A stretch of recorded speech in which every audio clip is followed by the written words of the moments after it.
Hey everyone, and welcome to our weekly Q&A presented by Just Love. I'm your host Paula Jane, and I'm talking to Judy Carroll. Judy is an internationally known author, and her books include The Zeta Message and Human by Day, Zeta by Night, and her most recent book, Extraterrestrial Presence on Earth.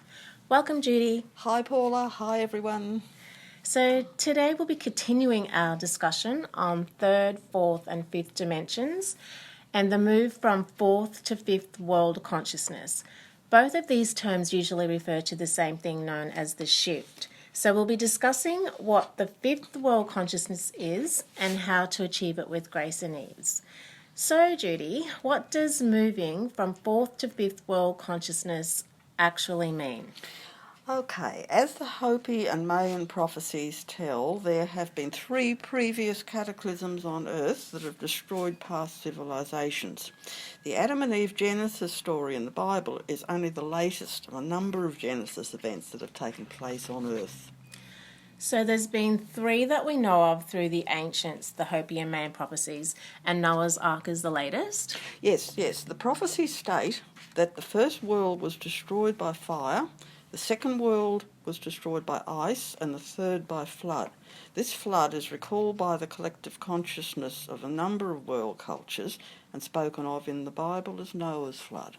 Okay, and so the flood marked the beginning of the fourth world, is that correct? Yes, we've been in the fourth world since that time, but now that cycle has ended and a new one begun. We're standing on the threshold of a fifth world. The actual event of the shift occurred in December 2012, as the Hopi prophecies predicted. But the process began back in the 1950s to 1960s and will still continue for some time yet.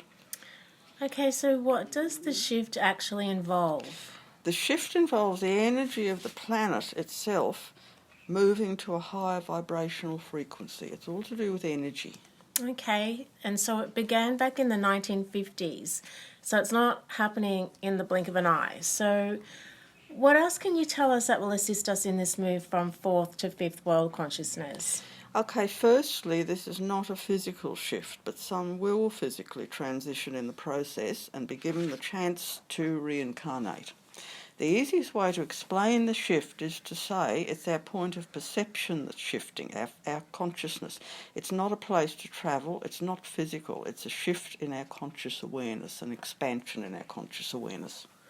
So we experience the same reality, but our conscious awareness has shifted. Yes, exactly.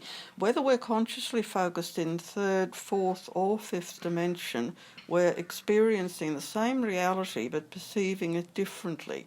As we evolve, we create a better reality for ourselves.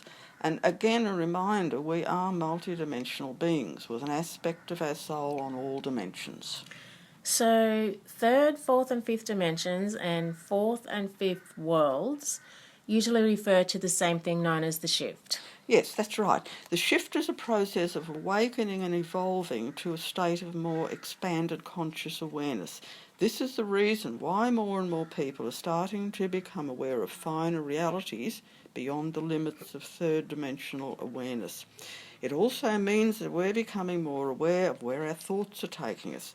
So if we don't like where they're heading, we can turn them around in an instant. That makes sense. Note to self, return to love. And when we return to love, we will navigate the shift with so much more grace and ease.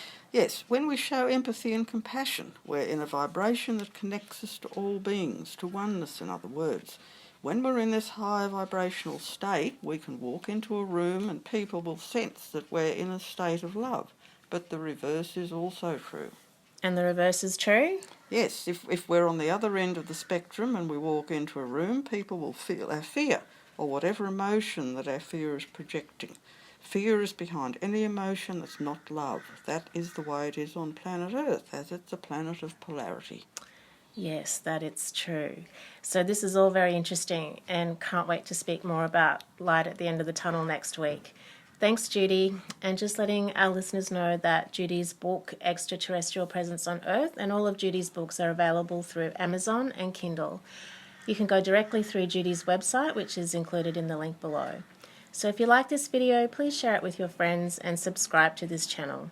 Again, thanks, Judy, and we look forward to our next Q&A session. Bye for now.